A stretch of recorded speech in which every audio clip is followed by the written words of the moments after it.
The Mexico City air hit Lieutenant Columbo like a warm, wet blanket the moment he stepped out of the airport terminal. He stood for a moment, squinting against the high-altitude sun, before adjusting his rumpled raincoat and making his way to the waiting car. Even in 1970, even in a foreign country, some things never changed. There was always a case. There was always a body. The Reforma Hotel rose up from the avenue like a monument to American comfort in a foreign land. It was all clean lines and modern glass, the kind of place where diplomats and businessmen felt safe pretending they were still in New York or Los Angeles. Columbo rode the elevator to the 14th floor, his coat draped over his arm, his tired eyes taking in every detail of the polished hallway. The body of Thomas Ashford lay in suite 1407, positioned on the bed with the kind of careful arrangement that always made Columbo pause. Ashford had been a cultural attaché at the American Embassy, 43 years old, well liked by most accounts.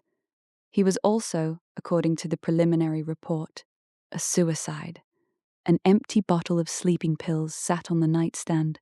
A typed note rested on the pillow beside him, already photographed and bagged by the local police. The Mexican officers were eager to close the file. Columbo could see it in the way they stood, the way they explained things with too much certainty. The ambassador himself had called the hotel manager, who had called the police. Everyone wanted this wrapped up quietly, without fuss.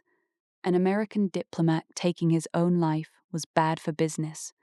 It was bad for relations. It was bad for everybody.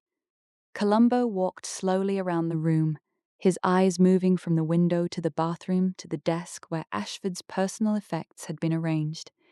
He didn't touch anything. He never did. Not at first. He just looked. And he listened, and he thought. "Tell me about the note," he said finally, his voice soft and almost apologetic. The Mexican captain, a man named Reyes with a neat moustache and pressed uniform, gestured to the evidence bag. "It is very clear, Lieutenant. He writes that he cannot bear his loneliness any more, that he has failed in his work, that he wishes to go home."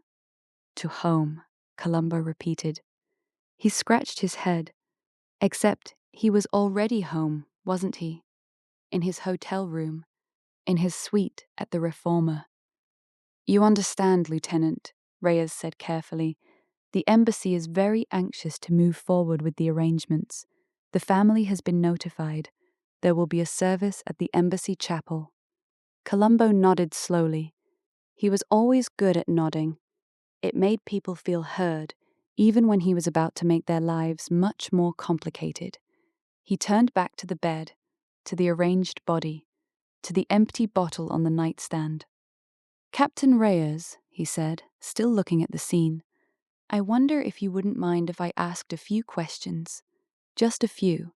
I know you've got everything figured out, and you probably do. But I've got this thing about details. My wife says I'm obsessive about them. Drives her crazy, actually. But I'd feel a lot better if I could just ask around a little bit. If that's okay with you." Reyes exhaled slowly, already knowing what this meant. The detective's humble request hung in the air between them like cigarette smoke that wouldn't dissipate. Captain Reyes's jaw tightened almost imperceptibly. He knew the type. He'd dealt with American investigators before. The rumpled suit, the self-deprecating manner, the way Columbo tilted his head, as if genuinely interested in what people had to say. It was all a performance. But performances, Reyes understood, could be dangerous. "Of course," Reyes said, gesturing toward the hotel's administrative office. "We want full cooperation." By midday, Columbo had settled into a small room adjacent to the lobby. Hotel staff shuttled in and out.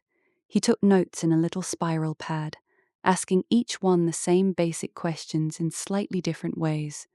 What time did they arrive for their shift? Did they see the attaché that morning? What was his mood? Had anyone seemed unusual, nervous, out of place? The chambermaid, Rosa, mentioned something interesting. She'd seen a man in the hallway outside Castellanos' suite around 7 in the morning. She couldn't describe him well. Dark suit, she thought. Maybe glasses.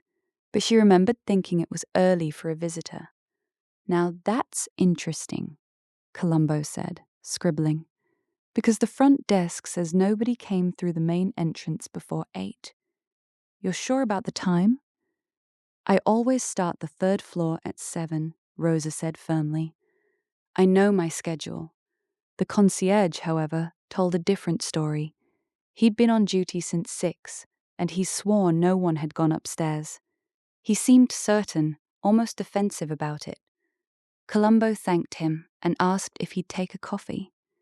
The man relaxed a little, and over the next few minutes, Columbo learned that the concierge had worked at the hotel for 15 years, that his daughter was studying at the university, that he worried about money like everyone else. I'm sure you're very careful about who goes upstairs, Columbo said casually. You'd notice if someone looked out of place, someone who didn't belong. Always, the concierge said. By late afternoon, Columbo requested interviews with Castellanos' colleagues at the cultural attaché office. They came one by one, each carefully composed, each with prepared statements. Ambassador's aide, trade liaison, a junior secretary who'd worked with the deceased for 3 years. One man, Diego Morales, the deputy cultural attaché, seemed particularly tense. He kept checking his watch. When Columbo asked him about his relationship with Castellanos, Diego's answers came too quickly, too polished. We got along fine, Diego said. Professional colleagues, nothing more. Columbo nodded, writing something down. That's what I heard. But I'm wondering, if you don't mind me asking, why did someone see you in the hotel at 6:30 this morning, before your shift would normally start? Diego's face went pale. His hand moved to loosen his tie. I had an early appointment, he stammered, but not with Castellanos, with someone else entirely.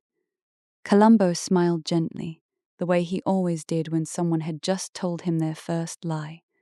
He had a feeling this one wouldn't be the last. Diego's fingers trembled as he reached for his coffee cup.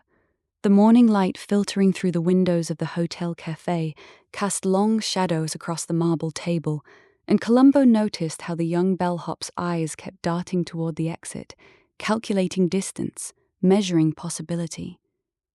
You know, Columbo said, settling back in his chair with a sigh that seemed to come from somewhere deep in his chest. I've been thinking about something that's been nagging at me since I talked to the night clerk yesterday. Funny how those little details stick with you, isn't it?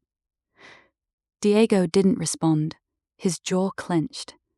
Columbo pulled out a small notebook, the kind he always carried, worn and dog-eared from years of investigation. He flipped through a few pages, not really looking at anything in particular. It was a gesture he'd perfected long ago, the appearance of casual review, the illusion of checking facts, when what he was really doing was giving the guilty time to sweat. The thing is, Columbo continued, I talked to everyone who was working that night. The front desk, the kitchen staff, the security guard who makes his rounds. And you know what nobody mentioned? They didn't mention you clocking in at 5 in the morning. Not one person. But here's where it gets interesting. He looked up from his notebook, his eyes tired but sharp. You told me you were here at 6:30, before your shift, which would be at 7, correct? Diego's hands slid beneath the table. But the thing that really got me, Columbo said, his voice taking on that apologetic tone that made people confess to crimes they didn't even know they'd committed, is that I found out you weren't at any early appointment. I called the clinic you mentioned. They don't open until 8, and the dentist on the corner doesn't open Wednesdays at all. The silence between them stretched like taffy being pulled. Outside, Mexico City hummed with its usual chaos. Horns, voices, the percussion of a city that never quite stopped moving. So here's what I think, Columbo said, standing slowly. I think you were here that morning because you needed to be here. I think you saw something, or maybe you did something, and I think you've been lying about it because you're scared, maybe scared of who you work for, maybe scared of what happens to people in this city who don't keep their mouths shut.